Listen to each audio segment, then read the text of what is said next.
Existe uma lenda, contada em sussurros nas noites de lua cheia, sobre um castigo divino que arde em chamas.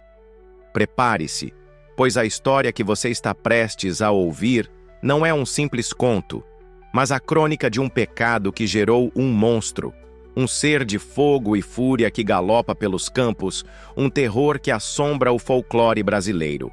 Mas, e se eu dissesse que a lenda é mais do que um conto de advertência?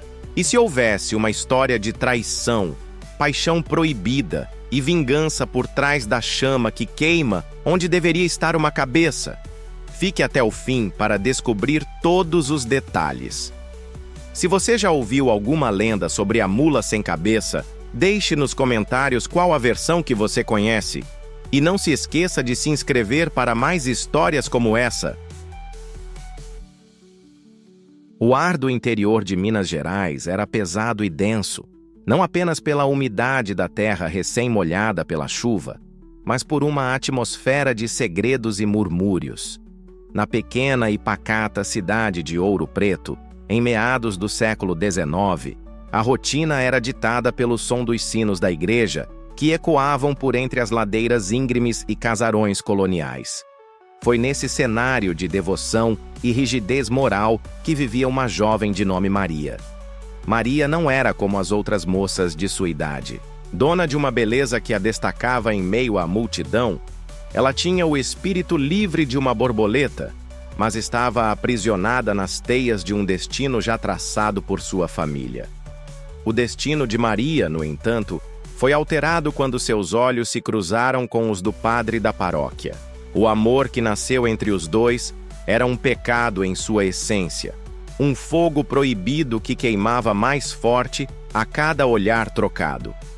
O romance floresceu em segredo, escondido nas noites escuras e úmidas de Ouro Preto, em vielas de paralelepípedos, onde o som dos passos era abafado pela calada da noite. A paixão de Maria era avassaladora, e o padre, por sua vez, sentia-se igualmente consumido. Ele, um homem de fé, via-se perdido em um mar de desejo e culpa. O relacionamento era uma afronta aos costumes da época, e o medo da descoberta era o fantasma que os assombrava. Um dia, porém, a verdade veio à tona. As suspeitas dos moradores, os olhares de desaprovação, as fofocas maldosas. A notícia do romance proibido se espalhou como um incêndio incontrolável, consumindo a reputação de Maria e a honra do padre. A punição divina não tardou a chegar. Naquela noite, uma sexta-feira de lua cheia, Maria sentiu um ardor insuportável tomar conta de seu corpo, uma dor excruciante que vinha de dentro para fora. Seus cabelos se transformaram em crina, seu corpo em um pesadelo de ossos e músculos retorcidos, e suas mãos e pés em cascos de ferro. A transformação foi o ápice do terror. Sua cabeça foi consumida por uma labareda flamejante, uma chama viva que crepitava com a dor de sua alma amaldiçoada. A partir daquele momento, a mula sem cabeça passou a cavalgar pelas noites de sexta-feira. Seu galope ressoa nos becos escuros, seus cascos faiscantes queimam o chão por onde passa e sua respiração é o som da vingança.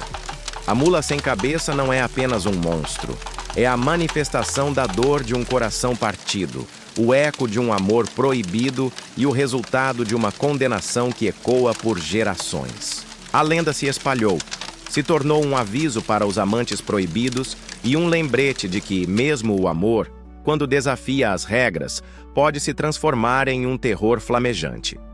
A cada galope, a mula busca não apenas sua paz, mas talvez, um dia, a redenção que nunca lhe foi permitida. E você? O que faria se visse uma figura flamejante galopando na escuridão? A lenda da mula sem cabeça é um lembrete assustador de que nem todos os monstros vêm das sombras. Alguns nascem de corações partidos e paixões proibidas. O que você achou dessa história? Deixe sua opinião nos comentários e não se esqueça de curtir e compartilhar este vídeo para que mais pessoas conheçam as lendas assustadoras do nosso Brasil. E para não perder nenhuma de nossas próximas histórias arrepiantes, inscreva-se no canal Sombras Ilustradas e ative as notificações.